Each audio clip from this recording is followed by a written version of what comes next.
Guys आज हम discuss करेंगे class 6 chapter 2 science components of food. लेकिन मैं वीडियो स्टार्ट करने से पहले आपसे एक क्वेश्चन पूछना चाहता हूँ कि ऐसे पहले कौन से इंडियन साइंटिस्ट थे जिन्होंने नोबेल प्राइज़ जीता था।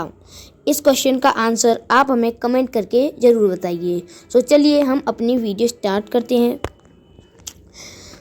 तो जैसा कि हम जानते हैं कि हमारे चैप्टर का नाम है कंपोनेंट्स ऑफ फूड। अब कंपोनेंट्स ऑफ फूड किसे बोलते हैं? तो कंपोनेंट्स ऑफ फूड हम न्यूट्रिएंट्स को ही तो बोलते हैं। तो सबसे पहले हम न्यूट्रिएंट्स के बारे में डिस्कस करते हैं। तो food substances that provide nourishment to the body are called nutrients. यानी कि जो फूड सब्सटेंसेस हमारी बॉडी को नरिशमेंट प्रोवाइड करते हैं उन्हें हम क्या बोलते हैं? तो उन्हें हम न्यूट्रिएंट्स बोलते हैं।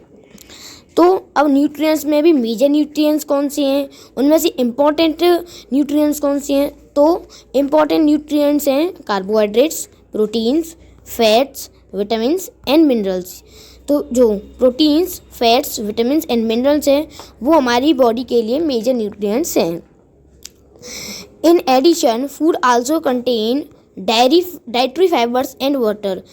तो यानी कि जो फूड है वो न्यूट्रिएंट्स तो होते ही हैं फूड में, तो न्यूट्रिएंट्स के अलावा फूड में डाइटरी फाइबर्स और वाटर भी होता है।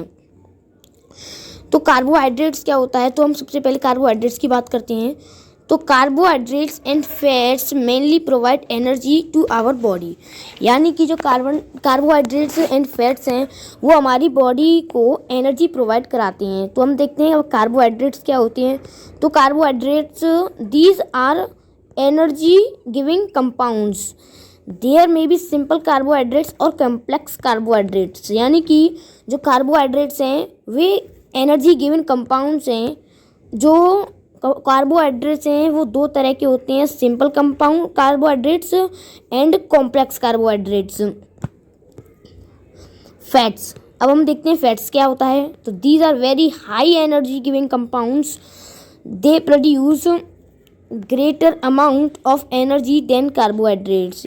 यानी कि जो फैट्स हैं वे बहुत ही ज़्यादा मात्रा में हमें एनर्जी देते हैं और एनर्जी देने वाले कंपाउंड्स हैं।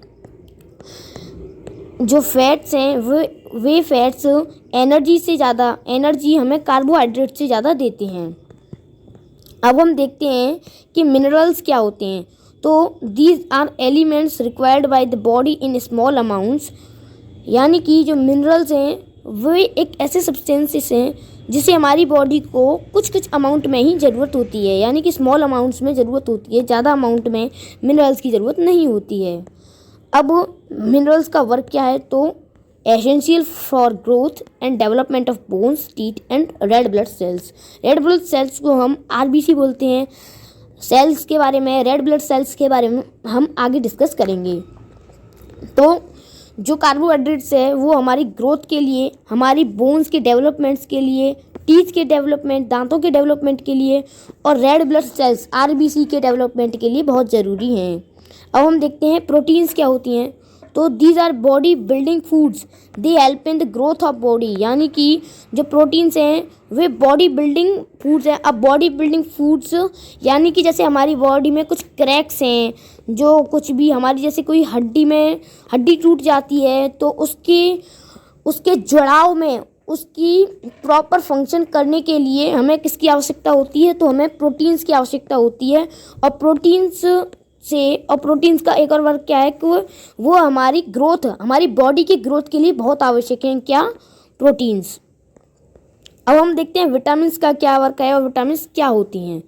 तो these are organic substances that protect the body from diseases. यानी कि जो विटामिन्स हैं वे ऑर्गेनिक सब्सटेंसेस हैं और हमारी बॉडी को किससे बचाती हैं? तो हमारी बॉडी को विटामिन्स डिसीजेस से बचाती हैं। तो अब देखते हैं हम रफेज क्या होता है। तो roughage is a dietary fibre present in the food. It facilitate regular movement of the bowls and prevents constipation. जो रफेज है वो एक डाइटरी फाइबर होता है जो हमारे फूड में प्रेजेंट होता है।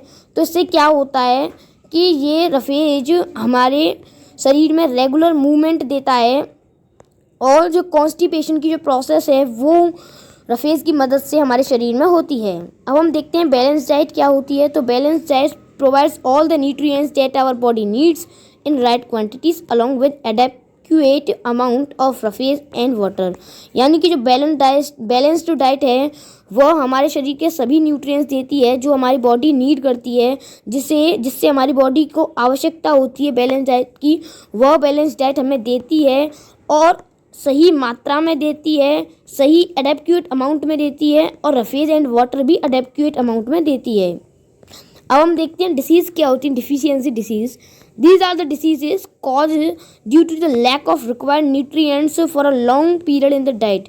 यानी कि एक जो डिसीज जिनसे हमें न्यूट्रिएंट्स का लैक होता है, जैसे कि हमने बहुत समय से कोई न्यूट्रिएंट नहीं लिया, कोई भी विटामिन नहीं ली, तो इससे हमारे शरीर में हमारी जो डाइट है वो कंप्लीट नहीं होगी। इससे क्या होगा कि हमारे शरीर में डिसीजेस हो जाएंगी।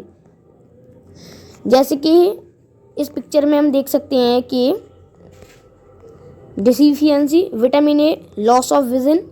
तो इसमें क्या होता है, विटामिन ए में हमारी आँखों की रोशनी चली जाती है। विटामिन बी वन की कमी से क्या होता है, हमें बेरी रोग हो जाता है। विटामिन सी की कमी से हमें स्कर्वी रोग हो जाता है। विटामिन डी की कमी से हमें रिकेट्स रोग हो जाता है। कैल्शियम की कमी से क्या होता है कि हमारी और बोन है और टीथ हैं वो कमज़ोर हो जाते हैं। आयोडीन की कमी से गोइटर एक रोग होता है, एक डिसीज़ होती है, वह हो जाती है। और आयरन की कमी से सभी को मालूम है कि एनीमिया हो जाता है। अब हम देखते हैं कि डिफिशियंसी डिसीजेस क्या हैं। तो डिफिशियंसी डिसीजेस क्या हैं, तो प्रोटीन, क्वाशियोर, तो ये एक न्यूट्रिएंट्स होता है क्वाशियोर। तो इससे क्या होता है, ये हमारी बॉडी को ग्रोथ में, और जो हमारे टांगें हैं वो पतली हो जाती हैं, और जो हमारा पेट है वह भी बहुत ज़्यादा पतला हो जाता है। तो किसकी कमी में होता है, वह जब प्रोटीन की कमी हो जाती है तो ऐसा हो जाता है। तो जो क्वाशियोर नाम का एक न्यूट्रिएंट्स होता है उसे हमें बच्चों को देना चाहिए जिससे उनकी ग्रोथ हो। तो हम देखते हैं प्रोटीन्स एंड कार्बोहाइड्रेट्स क्या होते हैं। तो जो प्रोटीन्स एंड कार्बोहाइड्रेट्स हैं वो हमें partial arrest of growth, lack of energy, यानी कि जो कार्बोहाइड्रेट और प्रोटीन की कमी में क्या होता है कि हमारी जो ग्रोथ है वो रुक जाती है और एनर्जी की कमी होने लगती है हमारे शरीर में। तो विटामिन डी की कमी से हमने पढ़ चुके हैं कि विटामिन डी की कमी से रिकेट्स रोग हो जाता है। और रिकेट्स रोग की जो डिफिशियंसीज हैं उनके जो कारण है, रिकेट्स से क्या क्या हो जाते हैं हमारे शरीर में, क्या क्या फंक्शंस काम करना बंद कर देते हैं। तो देखते हैं हम क्या होता है। Bowed legs, bent spine, deform bones or joints, यानी कि हमारी टांगें पतली होने लगती हैं, हमारी जो बोन्स हैं उनका स्ट्रक्चर बिगड़ने लगता है। अब देखते हैं विटामिन सी। तो विटामिन सी की कमी से हमें स्कर्वी रोग हो जाता है। तो अब स्कर्वी रोग में क्या होता है कि हमारे मसूड़ों से खून बहना शुरू हो जाता है और हमें वीकनेस होने लगती है। तो आयोडीन की कमी से क्या रोग होता है, तो आयोडीन की कमी से हमें गोइटर रोग हो जाता है। और गोइटर रोग के बारे में हम पढ़ेंगे कि enlargement of thyroid gland, retarded growth, यानी कि जो थायराइड ग्रंथि है वह गोइटर की मदद से बंद हो जाती है, काम करना बंद कर देती है और ग्रोथ रुक जाती है। जब थायराइड ग्रंथि बड़ी होने लगती है गोइटर रोग में और हमारी ग्रोथ रुक जाती है। तो आयरन की कमी से हमें loss of appetite, pail skin, यानी कि हमारी जो स्किन है वो बहुत पतली होने लगती है और हम अपनी भूख को खोने लगते हैं, यानी कि हमें भूख लगना बंद हो जाती है। थैंक यू, आज के लिए बस इतना ही। अगर आपको ये वीडियो अच्छी लगी हो तो इस वीडियो को लाइक कीजिए, कमेंट कीजिए और चैनल को सब्सक्राइब कीजिए। Thank you.